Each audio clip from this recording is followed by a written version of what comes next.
Shinobi is a series of games I never really played much as a kid, not because I didn't want to. I guess I was just so stuck in fighting games at the time that I missed a bunch of other good games. Really good games. Shinobi III, Revenge of the Ninja Master was released for the Genesis/Mega Drive in July of 1993. Unless you're from Australia, then you didn't see it until 1994.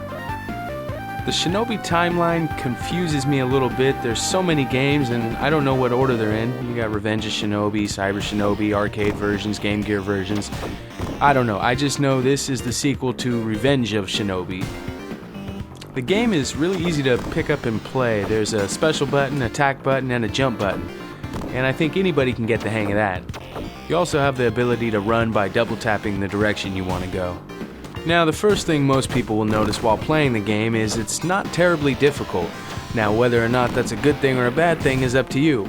It does, however, progress as you go along, and you can adjust the settings to expert in the options if you want more of a challenge.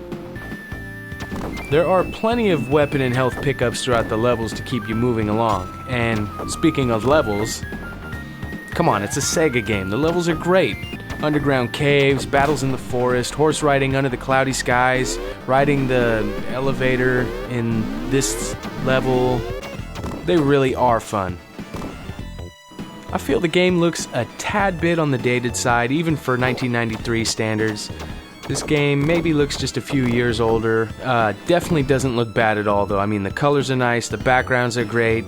I think the sprites are a little on the simple looking side, but damn it, that's the Shinobi charm.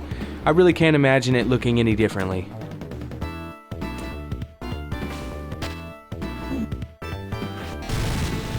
Now for me, the boss battles were the most challenging areas of the game.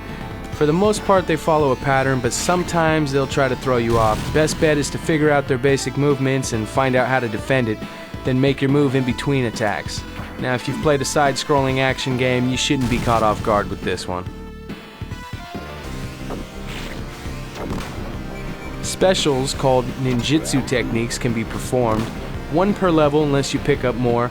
There are 4 to choose from in the pause menu, and they consist of a lightning shield, a fire attack, a higher jumping ability, which I still haven't found all that helpful, and an attack that destroys most surrounding enemies while costing you one of your lives, but well worth it if your health is down to nothing and you're about to die anyway.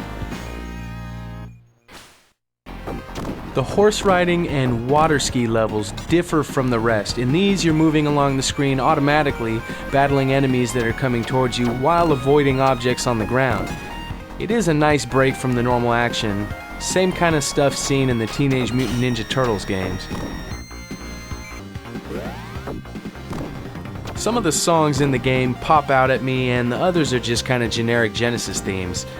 Same with the sounds. Without even looking at the screen, most gamers should be able to tell it's a Genesis game. But it does all come together nicely. It sounds good.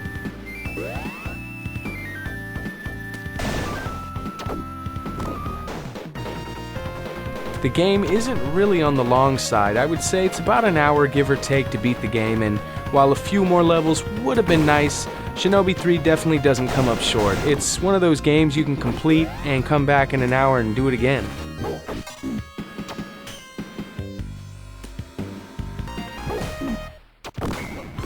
The basic enemies you'll face are pretty straightforward. You got some ninjas to watch out for, some military looking guys with guns, and these creepy Asian things that float in the air and shoot fire at you.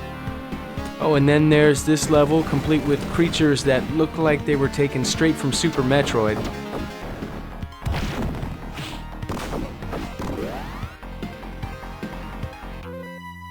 Alright, so Shinobi wasn't in my childhood, but I grew up on Ninja Gaiden, so, okay, I know, they're totally different. This is the kind of game anybody can enjoy, really. It's simple, but fun, easy, but at times challenging, and above all, it's Shinobi. If you loved it as a kid, you know what I'm talking about, and if you missed it like I did, it's never too late to pick it up.